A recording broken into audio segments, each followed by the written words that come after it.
آرزو بولتے بولتے آخر میں خطرناک مسکراہٹ کے ساتھ بولی تھی۔ ماہا بغیر کچھ کہے اس کے گلے لگ گئی۔ تم واقعی سب سنبھال لیتی ہو آرزو خان، وہ نم لہجہ لیے بولی آرزو کھل کر مسکرا دی تھی، لیکن یہ بات آرزو ہی جانتی تھی وہ کیسی یہ سب برداشت کر رہی تھی۔ اپنے شوہر کے روپ میں تو اس نے ایک ایسے انسان کو سوچا تھا جو اس کا خیال رکھے، اس کے نخرے اٹھائے۔ وہ جہاں مل کون رہا تھا جس کے خود کے نخرے ختم نہیں ہوتے تھے۔ رخصتی کے بعد بھی وہ یہاں ہی رہے گی، اتنا گلے کیوں لگ رہی ہو تم لوگ؟ نور بیگم کمرے میں داخل ہوتے بولی تھی، آغا جی نے گھر کے تمام افراد کو اچھے سے سمجھا دیا تھا کہ آرزو کا نکاح ہو رہا ہے دانیال سے، اور خاص انہوں نے بتایا تھا کہ آرزو خان دانیال کو پسند کرتی ہے، جسے سنتے سب شاک عالم میں منہ کھولے ایک دوسرے کو تکنے لگے تھے۔ جلدی سے لہنگا پہن لو، پھر بیوٹیشن تیار کرے گی تمہیں۔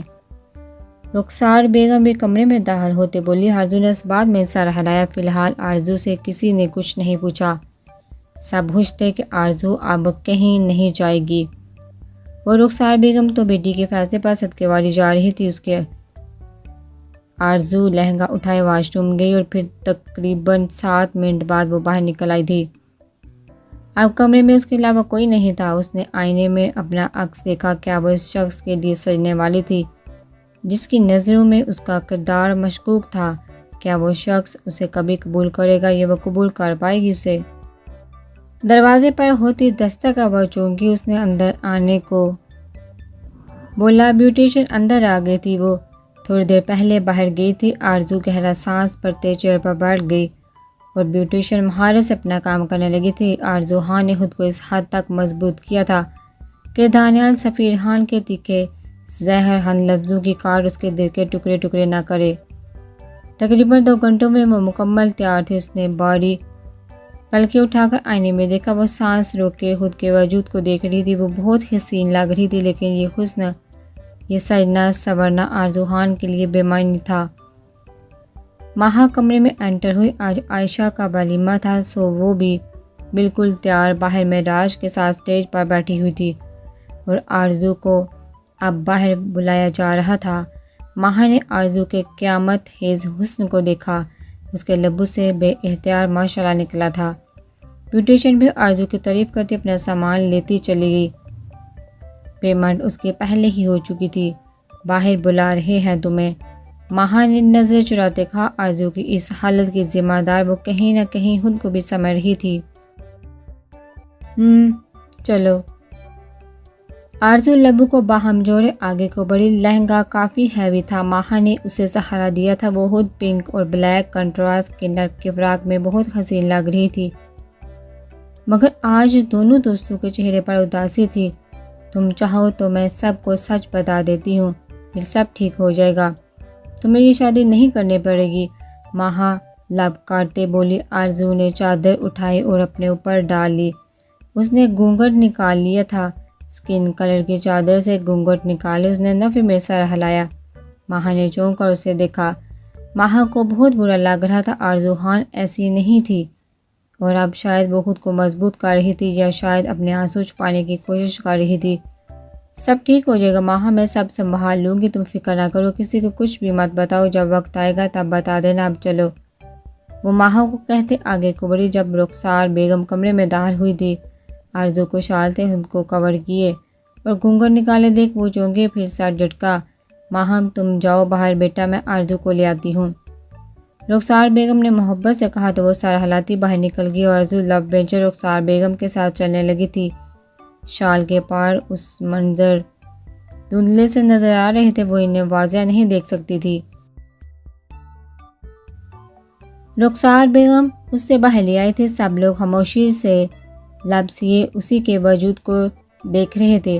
دانیال سفیر خان اسٹیج پر مٹھیاں باہم جوڑے آف وائٹ کرتے میں، کندھے پر کالی مردانہ شال رکھے، کلائی پر مہنگی گھڑی باندھے، پاؤں میں پشاوری چپل پہنے، بالوں کو جل سے سیٹ کیے لب بینچے بیٹھا تھا۔ رخسار بیگم آرزو کو اسٹیج تک لائی تھی۔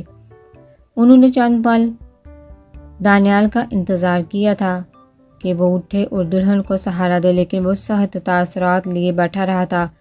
معراج نے افسوس سے اسے دیکھا۔ رخسار بیگم نے مسکراہٹ لبوں پر سجائے خود ہی آرزو کو اوپر اسٹیج پر بٹھا دیا۔ قاضی صاحب نکاح شروع کرے۔ آغا جی نے کہا تو قاضی صاحب نے نکاح شروع کیا۔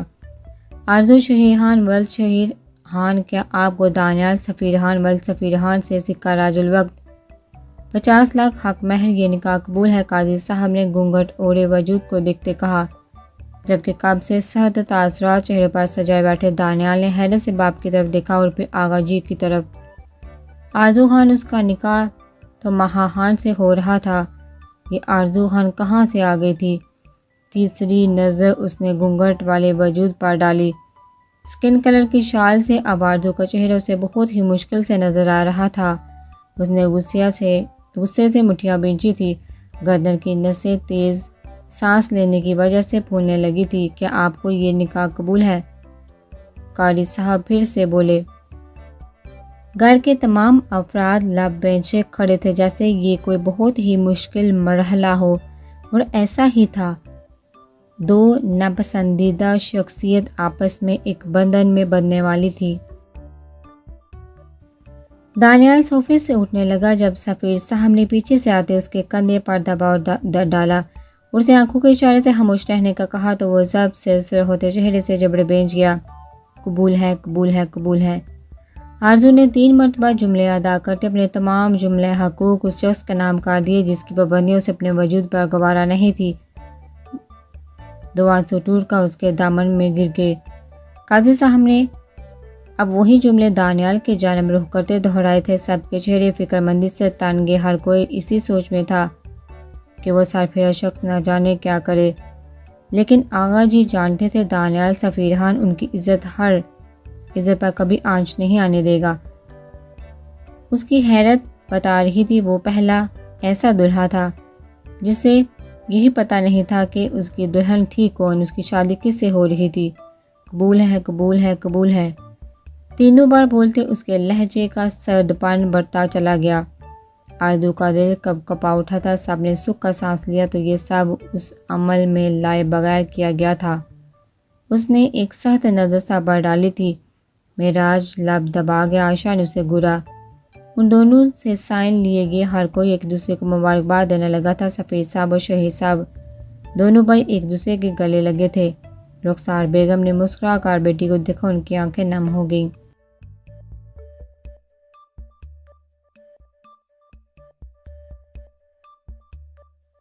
گھونگھٹ اٹھا لو، معراج نے لب دباتے کہا۔ دانیال سخت نظر سے اسے گھورا تھا۔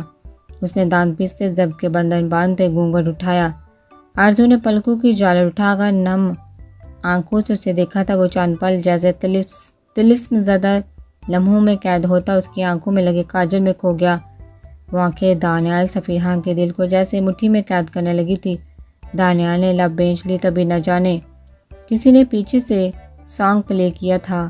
ایسا لگتا ہے کہ تیری آنکھیں جیسے آنکھوں میں میری رہ گئی، کبھی پہلے میں نے نہ سنی جو ایسی بات کہہ دی۔ تو ہی تو ہے جو ہر طرف میرے، تو تجھ سے پرے میں جاؤں کہاں، اے میرے دل مبارک ہو، یہی تو پیار ہے۔ دانیال واپس صوفے پر ٹک گیا۔ آرزو سر جھکائے بیٹھی تھی، ہر کوئی اس کے حسین چہرے کو دیکھتا ماشاءاللہ کہے بنا نہ رہ سکا تھا۔ عائشہ نے معراج کو گھورا کیونکہ سانگ کا پلان اسی کا تھا۔ دانیال کا ضبط جواب دینے لگا تھا۔ وہ بغیر کسی کی جانب دیکھے مٹھیاں بیچے اسٹیج سے اترا اور پھر وہاں سے جبڑے بیچے حد سے زیادہ غصے میں نکل گیا۔ آرزو نے اس کی پشت کو دیکھا۔ رات کے تقریباً 11 بجے آرزو کو ماہا اس کے کمرے میں چھوڑ کر آئی۔ ایک بوجھ سا جو اس کے وجود سے ہٹ گیا تھا۔ وہ واقعی دل سے آرزو خان کی شکر گزار تھی۔ مہمان جا چکے تھے اور باقی سب اپنے کمرے میں تھے سوائے دانیال کے جو گھر کے باہر نہ جانے کہاں تھا۔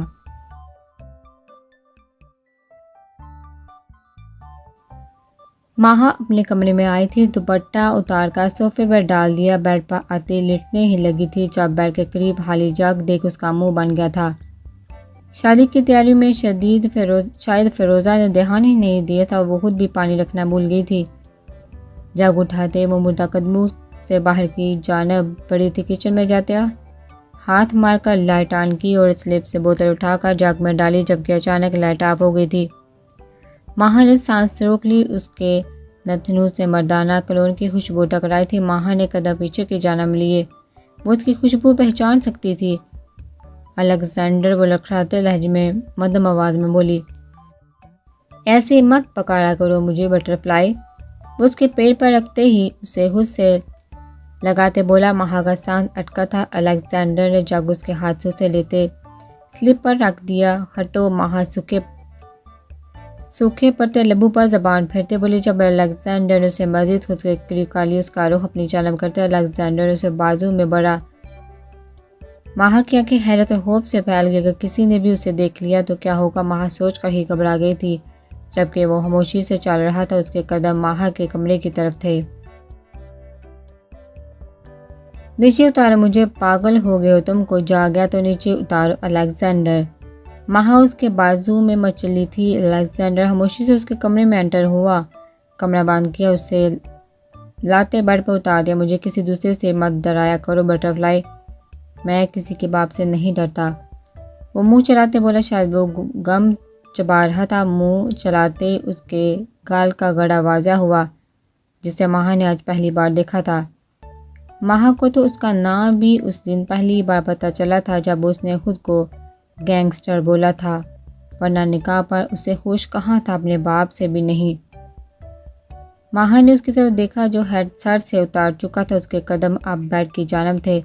وہ بیڈ پہ بیٹھتے ماہا کو دیکھنے لگا۔ ماہا نے خود کو وجود کو دیکھا، وہ دوپٹے سے بے نیاز تھی۔ پنک اور بلیک کلر کے فراق میں اس کا نازک وجود واضح تھا۔ اس نے صوفے پر پڑے دوپٹے کی طرف دیکھا۔ میرا باپ نہیں ہے۔ وہ اٹھا، بیڈ سے نیچے اترا۔ ماہا نے گہرا سانس لیا۔ اس کی موجودگی ہی ماہا کی سانسیں روکنے کو کافی ہوتی تھی۔ وہ بھی بیڈ سے نیچے اتری تھی تاکہ دوپٹہ اٹھا کر خود پر اٹھ سکے۔ ببل گم ڈسٹ بین میں پھینکتے وہ ماہا کی جانب پھرتی سے لپکا، چھوڑو مجھے۔ ماہا اس کی اچانک خود کے قریب آنے پر سٹپٹا گئی تھی۔ نہیں، دماغ اجازت نہیں دے رہا۔ پیچھے سے ماہا کے کندھے پر اپنی ہلکی بڑی پیٹھ رگڑتے وہ گمبھیر لہجے میں بولتا۔ ماہا کی روح فنا کر گیا۔ دل ہوتا ہے؟ ماہا نے اس کا جملہ شاید درست کرنا چاہا تھا، جبکہ اس کا سلگتا تپتا لمس اسے اپنے گردن کی پچھلی جانب محسوس ہوا تو وہ خود میں سمٹ گئی۔ وہ کام نہیں کرتا۔ ماہا کا روح اپنی جانب کرتے وہ اس کے نازک لبوں کے گوشے اپنے لبوں کی سخت گرفت سے چھوتے بولا۔ ماہا کی آنکھیں متحیر ہوئی تھی۔ کمر پر اس کی گرفت سخت ہوئی۔ یہاں واپس کیوں آئے؟ ماہا اسے خود سے دور رکھنے کی کوشش کرتے اٹکتے لہجے میں بولی۔ الیگزینڈر نے اس کی تھوڑی اپنے درمیانی انگلی سے اوپر اٹھائی۔ ماہا نے اس طلسم زدہ آنکھوں میں دیکھا۔ ماہا کے دل کی دنیا میں طوفان برپا ہوا تھا۔ وہ آنکھیں کسی کو بھی اپنے سحر میں جگڑ کر اس کے روح پر قابض ہو سکتی تھی۔ ماہا نظریں چرا گئی۔ تمہیں ایک کام بولا تھا بٹر فلائی، وہ اس مرتبہ سرد لہجے میں بولا۔ ماہا نے اس کے چہرے کے ایک دم بدلتے تاثرات کو دیکھا تھا۔ روح کانپ اٹھی تھی۔ سرسراتی انگلیوں کا لمس اسے اپنی کمر پہ محسوس ہوا۔ شوہر کی حکم عدولی نہیں کرتے۔ ماہا کو اپنی پچھلی جانب اس کی انگلیوں کا لمس اپنی فراق کے زپ پر محسوس ہوا تھا۔ وہ آنکھیں پھیلائی، اس نے دیکھنے لگی۔ اوکے، وہ اٹکتے لہجے میں تیزی سے بولی تھی اور اتنی ہی تیزی سے اس سے الگ ہوئی۔ الیگزینڈر نے اسے دیکھی نظروں سے دیکھا۔ واپس جگہ پر آؤ، وہ سرد لہجے میں بولا۔ ماہا نے نفی میں سر ہلایا تھا۔ ماہا واپس آؤ، وہ وحشت سے لبریز لہجے میں لفظ چبا چبا کر ادا کرتے ہوئے بولا۔ نہیں، کیا کر رہے تھے تم؟ میں مجبور ہوں، اس کا مطلب یہ نہیں تم میرا فائدہ اٹھاؤ۔ ماہا 2 قدم مزید پیچھے ہوئی تھی۔ الیگزینڈر نے ماتھے پر تیور چڑھائے زل گرین آنکھوں میں صفاقت بڑے سے دیکھا۔ تمہیں لگ رہا ہے میں تمہاری چاہ کر رہا ہوں، جانتی ہو نا میں کون ہوں؟ میرے ایک اشارے سے کئی 100 لڑکیاں میرے ہر خواہش پوری کر سکتی ہوں، کر بھی رہی ہیں۔ اپنی یہ خوش فہمی اپنے دماغ سے نکال دو۔ اس کے لہجے اور لفظوں میں چھپے مطلب کو سمجھتے اس کا مذاق اڑاتے ہوئے بولا۔ ماہا نے بیکتی آنکھوں سے اسے دیکھا جو اب ہیڈ سر پر پہنے دروازے کے قریب کھڑا تھا۔ مجھ سے نکاح کیوں کیا؟ ماہا نم لہجے میں بولی۔ وہ واقعی ڈیڈلی گینگسٹر تھا، وہ بس تکلیف دینا چاہتا تھا، وہ بہت برا تھا۔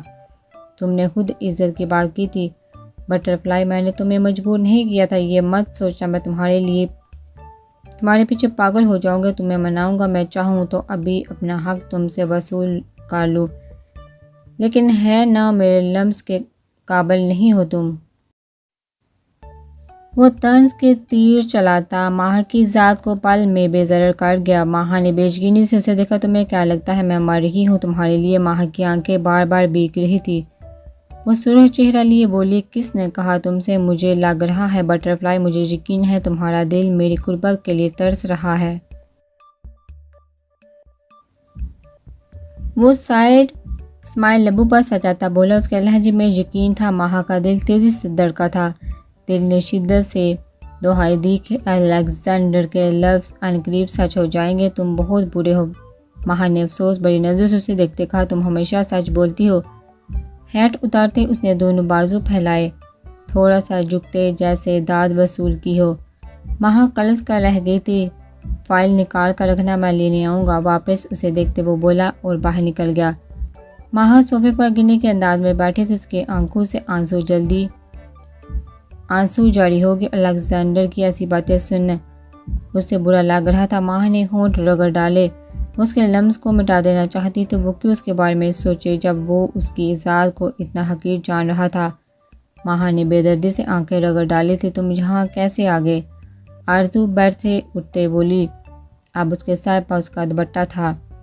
شال اتار کر وہ بیڈ پر رکھ چکی تھی۔ ہاں تم سے ہی پوچھ رہی ہوں، کیسے آ گئے یہاں؟ آرزو آگے بڑھتے منہ بناتے بولی تھی، ہائے اللہ کہاں پھنس گئی، کس سے ہو گئی شادی؟ کاش تم سے ہو جاتی تو میں سہ جاتی۔ سر کو نفی میں ہلاتے وہ تھوڑا جھکی تھی جہاں کھڑکی کے پاس ایک کاکروچ تھا۔ آرزو سے دیکھتے بولی، تمہارے ساتھ گزارا ممکن ہے؟ تم تو بولتے بھی نہیں اور وہ اکڑو مجھے نہیں چھوڑے گا یار۔ دانیال سفیران کو یاد کرتے آرزو کے گلے میں گلٹی سی ابھری تھی۔ دھڑام سے دروازہ کھلا۔ آرزو کی سانس اس سے حلق میں اٹکتی محسوس ہوئی۔ کس سے بات کر رہی تھی تم ابھی؟ ماتھے پر تیوری چڑھائے وہ ابرو اچکا کر بولا۔ اپنے پیچھے سے ابھرتی اس کی آواز کو سنتے آرزو خان نے پلٹ کر اسے دیکھا اور پھر اس کا حلق تک کڑوا ہوا تھا اسے دیکھ کر۔ جسے مرضی کر رہی ہوں، اب آپ کو اس سے بھی مسئلہ ہے؟ آرزو بولی۔ اس کے لہجے میں مقابل کو دیکھ صاف بیزاری جھلک رہی تھی، جس پر دانیال سفیران نے دانت پیستے قدم اس کی جانب بڑھائے۔ یہ ان کی شادی کی پہلی رات تھی اور وہ دلہن بننے اپنے قہر ڈالتے سراپے کے ساتھ اس کے سامنے کھڑی تھی۔ جتنا پوچھا جائے اتنا ہی جواب دیا کرو، سمجھی؟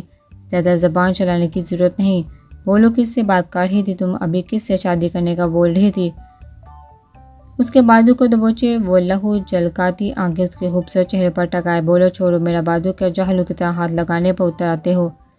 آرزو اپنا ہاتھ چھڑوانے کی کوشش کرتے پھنکاری تھی۔ اس کی بات سنتے دانیال کا دماغ بٹی کی طرح تپ اٹھا تھا۔ وہ دانت پیستے سامنے کھڑے عابد کو دیکھنے لگا۔ بیوی ہو تم میری اور حق ہے اب سے میرا تم پر۔ آرزو دانیال سفیران، اب سے تم میری پابند ہو۔ سوچ شرافت سے بتاؤ کس سے بات کر رہی تھی، کس سے بول رہی تھی شادی کرنے کا؟ اس کے بازو میں اپنی انگلیاں پیوست کرتے بولا۔ اس کی انگلیوں کے گرتے ہی آرزو کو اپنے بازو میں شدید درد کی لہر اٹھتی محسوس ہوئی، جبکہ دانیال تیش کے عالم میں اسے دیکھ رہا تھا۔ بدقسمتی سے بیوی ہوں آپ کی اور اس کا افسوس مجھے ساری زندگی رہے گا۔ اس کے اپنے بازو پر لمحہ لمحہ بڑھتی گرفت کے باعث ہوتے درد کو نظر انداز کرتے وہ اپنی نم آنکھیں اس کے سرخ ہوتی آنکھوں میں گاڑتے بولی۔ اس کی بات پر دانیال جبرے بینچ کے وہ لڑکی ہمیشہ اسے بس نیچا دکھانا چاہتی تھی۔ دانیال نے دانت کھچکاتے اسے اپنے ساتھ گھسیٹا تھا۔ آرزو کٹی ڈال کی مانند اس کے ساتھ گھسیٹتی چلے گی۔ اب یہاں بیٹھ کر اپنی بدقسمتی پر روک کیوں کہ مجھ سے نجات اب تمہیں کبھی نہیں ملے گی۔ اسے کمرے سے باہر پٹاتے وہ اس کے منہ پر دروازہ بند کر کے آرزو نے حیرت سے متحیر ہوتی آنکھوں سے بند دروازے کو دیکھا۔ آج ان کی شادی کی پہلی رات تھی اور وہ کمرے سے باہر تھی۔ وہ تو شادی ہی نہیں کرنا چاہتی۔ کاش تم اس طرح مجھے اپنی زندگی سے باہر نکال دیتے۔ آرزو نم آنکھوں سے لب بیچتے بولی تھی۔ اس طرح ہوتی رنگت میں مزید سرخیاں پگھل گئی۔ وہ سخت نظروں سے بند دروازے کو دیکھ رہی تھی۔ وہ بالکل ایسا تھا جیسے اس کی قسمت کا دروازہ بند ہو چکا تھا، جہاں سے اب خوشیاں آنا منع ہو چکی تھی، کیونکہ دانیال سفیران اس بند دروازے کے پیچھے اس کے ساتھ تھا۔ دانیال! آرزو نے ذرا بلند آواز میں اسے پکارا اور ساتھ ہی اونچی آواز میں رونا شروع کر دیا تھا۔ پلیز دروازہ کھولے دانیال! آرزو کا لہجہ مزید تیز اور بلند ہو گیا، ساتھ وہ اونچی آواز میں رونا شروع ہو چکی تھی۔ اندر بیٹھے دانیال نے اپنے شتار پر قابو پایا۔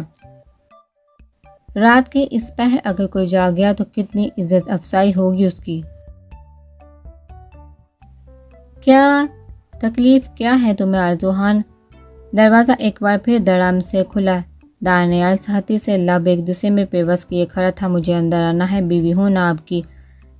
آرزوہان انتہائی معصومیت سے بولی۔ اس کی بات سنتے دانیال کا دل اششکار اٹھنے کو کیا۔ اپنی نوٹنکی میرے ساتھ مت کرنا، بہت پچھتاؤ گے تم آرزو، یاد رکھنا۔